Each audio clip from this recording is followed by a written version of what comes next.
For today, we are going to start out with the Lorentz transformation. We did a bit of this today's Thursday, right? Last Tuesday. So let me write it down again. And let me actually introduce some conventions that's going to make it just so much easier for me to write things down. And let me just keep things that way. So this is the convention. So we introduced a new symbol, beta, that you saw before. So beta is, I guess this is probably the first introduction to something called the natural unit. So you're familiar with the SI units, right? Right, SI units, with just meters, seconds, kilograms, you measure things that way. Natural unit is where you use some physical constant as your unit. Like if you are measuring electric charge in the number of electron charges, that would be a way of using natural unit to count charges. So here, beta is my speed in natural units, or my velocity in natural units.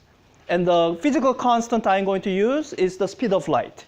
So beta is expressed as a fraction, whatever velocity you have, as a fraction of speed of light.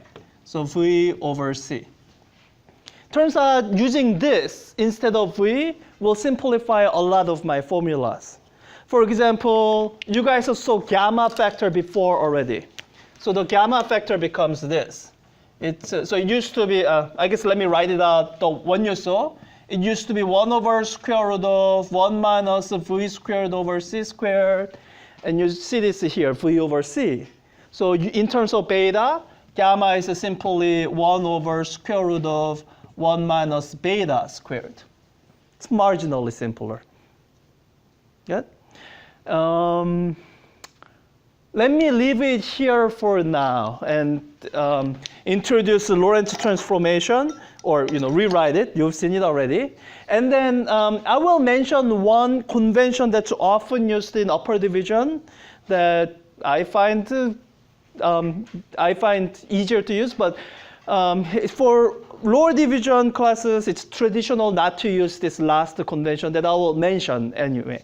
So let me write down the Lorentz transformation. So this is the Lorentz transformation. It's describing how if you have two reference frames, so imagine a reference frame, coordinate axis that's based on your lab.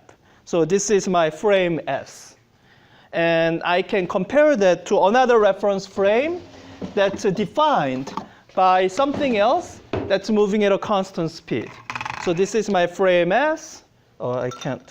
Well, sorry, I only have. Can I do this with the two hands? Okay, yeah. This is my frame S, and this is my frame S prime if it's moving at constant speed. So let me just draw the picture since I can't hold that all the time. So these would be my X and Y axis. I'm just gonna not draw the Z axis, too much hassle. X and Y axis for my unprimed frame. And I'm going to use prime to indicate a separate set of reference axes, which looks the same as this. The difference is that this is for a frame that's moving at some speed V. Prime. Good.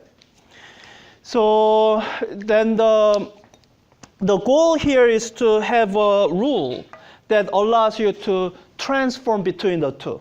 If you have, so let's say you have a physical point, like this purple point here. It's a physical point. Let's say I'll just say this point will stay here for all time. So I'm looking at a particular point in space. I can describe this point in space using my unprimed coordinates. That would be, all right, x here, or x1 here, y1 here. So this coordinate will be x1 and y1.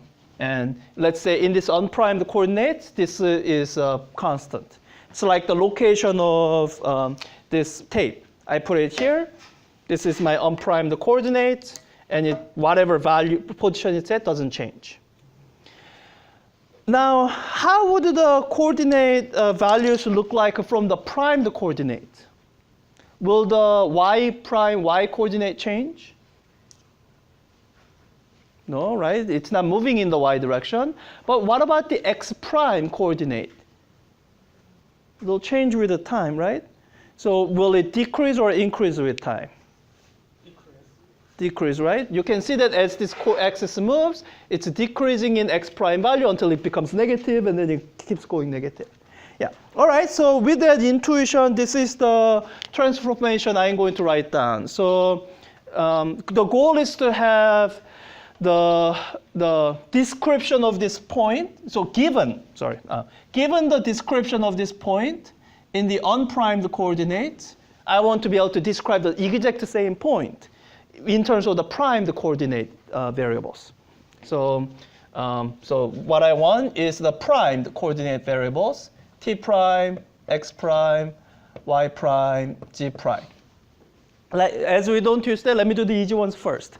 Y and z don't change because nothing is moving in those directions. So whatever y and z coordinates you had, that's the same primed coordinates.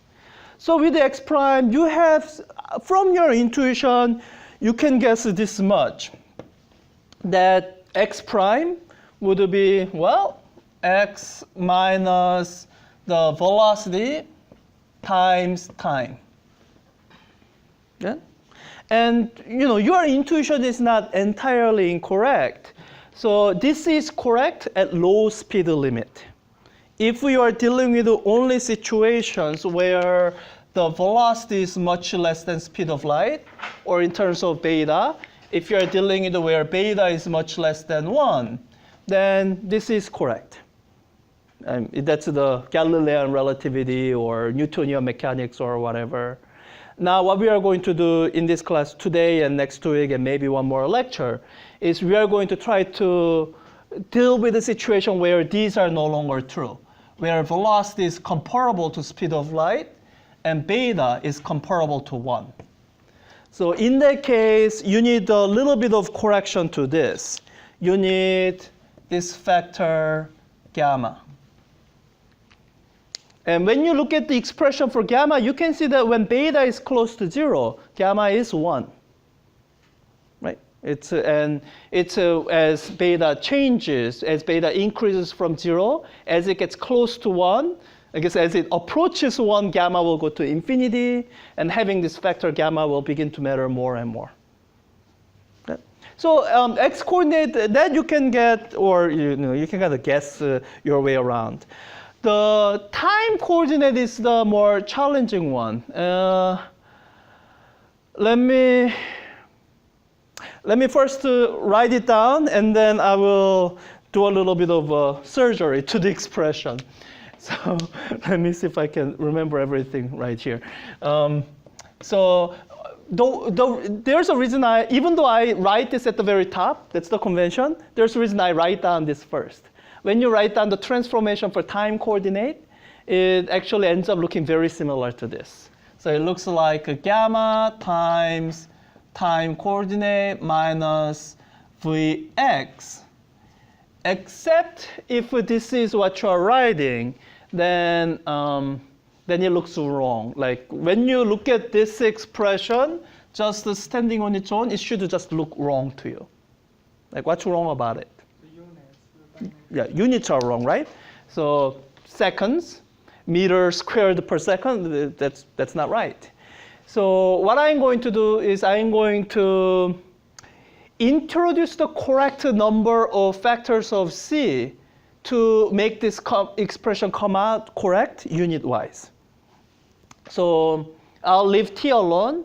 So here, let me try dividing by one factor of c. That might make things a little bit better. So it's a second minus meter. So a little bit better, but not that much better. So second squared maybe. Are the units correct? Yeah? Good? Yeah. So, all right, so that's the correct expression. Since we took the trouble to introduce beta, let me replace some of these in terms of beta. So V, instead of being just V, it'll be beta times C. So let me replace it with that. It's a beta. It's a beta times C, and here instead of V over 1 factor of C, V over 1 of the 2 factors of C, I can write in beta. So this would be beta times X divided by 1 factor of C. Yeah. I guess what I'm doing right now may not make too much sense. Let me describe the convention that's very common among people who do special relativity for their job. This is the convention that I wish I could use, but I know it'll lead to more confusion than help, so I'm not going to use. This is the convention that people use in upper division. The convention is this: C is equal to 1. So I introduced the idea of natural unit with beta. And with this convention, beta simply becomes your velocity. And so this is, when you use this, you are committing to the natural unit system where any unitless number you see could be a speed, measured as a fraction of speed of light. So with this convention, this is how this expression simplifies. It simplifies down to, let me skip this because they don't do anything. The top line, it becomes T prime is equal to gamma T minus beta X, because no more C. X prime becomes, X prime is equal to gamma X minus beta T. Look at the symmetry. It's a lot easier expression to memorize. And so now the reason I'm not doing this is because if you're using, what this does is this essentially says meters and seconds are the same units. Once you do this, you no longer draw the distinction between unit of length and unit of time. That's why this is consistent with this, because those are one and the same unit. And people can do that in upper division. They've already have plenty of practice with the dimensional analysis, and this kind of things with the unit won't confuse them. But in lower division, I think this will be more confusing than helpful. So after having said all of this, what I'll say is, okay, I won't do this because, once again, I think it'll be more confusing than helpful. I'm already trying to teach you to check the unit. And this kind of makes it harder for you to check the unit. So let me not do that. But what I am going to do is I'm going to rewrite these expressions a little bit so that if you want to go back to this, it'll be a lot easier.